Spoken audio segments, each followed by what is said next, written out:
Hello everyone, this is Bradley. Today this is a follow-up tutorial discussing the new curve type since the last hair curve rendering discussion. Although I may need to remind people how to use this in future case study tutorials, it would be great to have a more focused tutorial here for people, especially beginners, to look up if I don't mention it later. A quick recap of why we need this new hair curve rendering system. The traditional way to render curves is by converting them to a mesh, which generates more vertices and polygons and can potentially slow down the performance on both the CPU and the GPU. In this new hair curve rendering system, we can simplify that heavy process and shift more of the workload from CPU to GPU.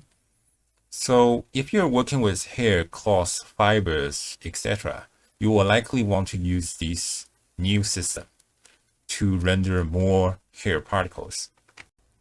In the 3D viewport, if you press Shift A, you will find it in the curve section.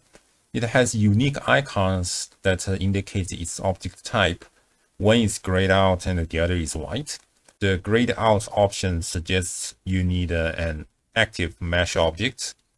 The white option gives you an arrow saying you need an active mesh object. Now we know, okay, we need an active mesh object. Once you have any mesh object, such as a plane, cube, or whatever, you will see these options are not blocked anymore. And I'm just going to add an empty hair. You can see the object has been added as the child of the mesh we previously selected. It has its own specific icon different from the one for legacy curve. In fact, you will find this unique icon shown on the green data panel, and it's completely different from the legacy one if you go back and forth to compare and contrast them. The reason adding this curve requires a mesh object is because the basic design is for hair sculpting. So it has to attach itself to a selected mesh, whether it's Suzanne or other mesh.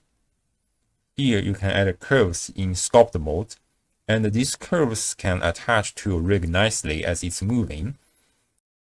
And this is partially because of the default geometrynodes modifier. If you remove this surface deform modifier, it will not move with the rig anymore. Inside this modifier, it contains a surface deform node. Nevertheless, the use case can definitely go beyond hair sculpting and attachments. We don't necessarily need the mesh object or the default modifier.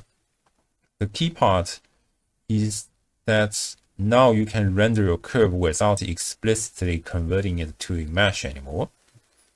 Here, let's replace all these sculpted hairs with a curve line node. You will see it renders as extremely thin hair. I no longer need this plane, so I will just delete it.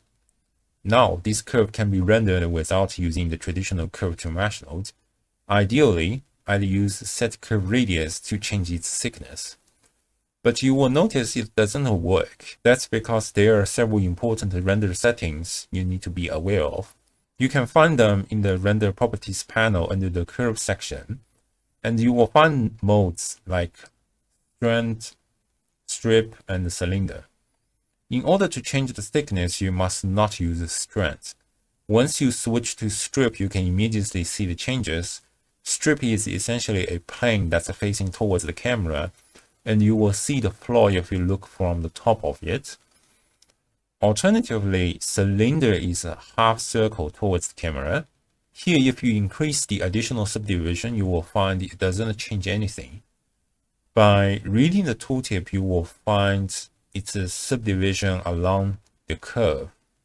So basically, this half circle is hard-coded by eevee and you cannot change that.